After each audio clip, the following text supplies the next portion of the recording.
Mereka menyebutnya sebagai corporate governance.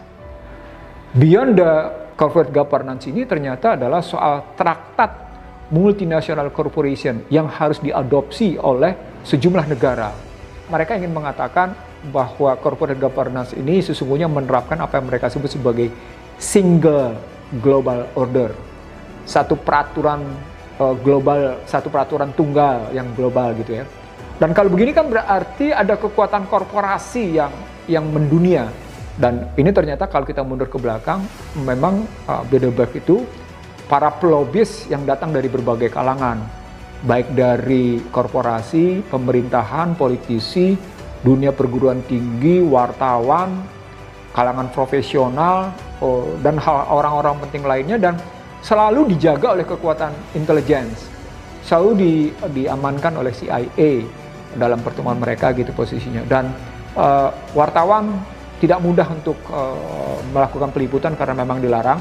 Hanya pernah sekali Washington Post melakukan pemberitaan secara terbuka, tetapi itu tidak pernah lagi terjadi. Kenapa? Karena sesungguhnya seperti yang ditulis oleh Daniel Estulin dalam Bilderberger itu, buku yang diterbitkan Daniel Estulin pada 2007, menyebut sesungguhnya di sana adalah soal kebusukan, manipulasi, dan keserakahan segelintir orang dunia yang ingin membuat satu pusat pemerintahan global berpusat di Washington.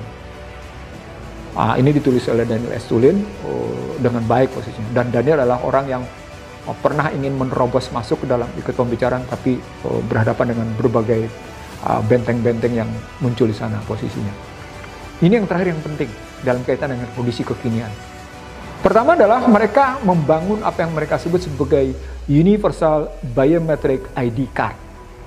Jadi mereka membangun tanda pengenal ID card berbasis biometrik yang lingkupnya universal. Itu berarti ada sesuatu yang ditanam dalam ritme tubuh manusia, gitu ya, posisinya, sebagai ID card, sebagai tanda pengenal, tapi lingkupnya universal. Keseluruhan ini disebut sebagai Project Lucid, yakni Project Logical Universal Computer Identification Data Bank. Tujuannya adalah dalam rangka Universal Human Control System, sistem pengendalian manusia yang berlingkup global. Nah, pertemuan ini kemudian ditulis oleh namanya Tex Mars pada September 1996 posisinya dengan judul The Beast 666 Universal Human Control System. Nah, bagaimana mereka bisa melakukan sistem pengendalian manusia berbasis biometrik? Tidak ada lain kecuali menanamkan chip yang istilah awalnya adalah implant brain. Jadi mencangkokkan sesuatu ke kepala. Apa yang dicangkokkan? Kalau tidak yang namanya chip, ya apalagi? Ketemu istilahnya nanoteknologi. Jadi mereka sesungguhnya sedang mengimplankan atau mencangkok satu nanoteknologi ke dalam manusia dalam rangka tadi Universal Human Control System. Lalu bagaimana cara bekerjanya? Nanoteknologi dalam tubuh manusia bisa bekerja jika terhubung dengan satu sistem frekuensi 5G. Nah, di sini kekuatan memaksanya harus ada. Kekuatan memaksanya itu adalah kekuatan memaksa agar semua orang mau memasangkan chip ke dalam tubuhnya. Ini sesungguhnya sudah terjadi pembicaraan bukan hari ini, bukan pada 2021, tapi sudah terjadi pembicaraan sejak 1996-1997 posisinya. Nah, baru kita bisa lihat prosesnya. Setelah kita mundur ke belakang lalu kemudian sampai ke 2021, baru kita bisa lihat prosesnya. Bagaimana prosesnya terjadi? Proses terjadi ini adalah sejak yang namanya keluarga Rothschild, dalam hal ini Jacob dan Nathaniel Rothschild, menguasai berbagai industri keuangan di dunia. Begitu juga David Rockefeller melalui Chase Manhattan atau melalui industri keuangannya atau melalui yang lain-lain posisinya. Bahkan melalui Federal Reserve dan melalui juga posisi tambang-tambang minyak dan tambang-tambang emas posisinya. Nah, lobby mereka bukan hanya lobby pada level presiden di negara-negara yang sumber dayanya cukup kaya, tapi lobby mereka juga ke semua petinggi-petinggi dunia posisinya. Asal Anda tahu bahwa institusi inilah yang banyak menentukan kebijakan-kebijakan di Amerika.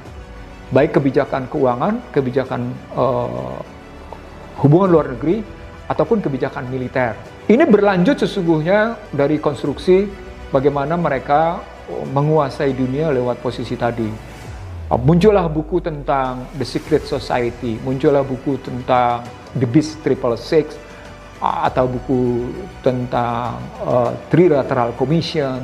Anda bisa mengunjungi di website Amazon misalnya ketika Anda ambil Bilderberger, atau Anda ambil misalnya The Beast 666, atau Anda ambil misalnya Trilateral Commission, akan kelihatan. Nah, saya lanjutkan. Ketika mereka berhasil merontokkan Uni Soviet, mereka berhasil menggugurkan tembok Berlin, merobohkan tembok Berlin, Cekoslowakia dan Polandia, maka mereka cuma beranggapan satu peradaban yang mereka harus hadapi, yakni Islam posisinya. Disitulah keputusan Bilderberg di Atlanta, Georgia, ketemu dengan apa yang disebut oleh Samuel P. Huntington, The Clash of Civilization, bahwa mereka yang fundamentalis adalah merupakan ancaman bagi keteraturan dan perdamaian dunia.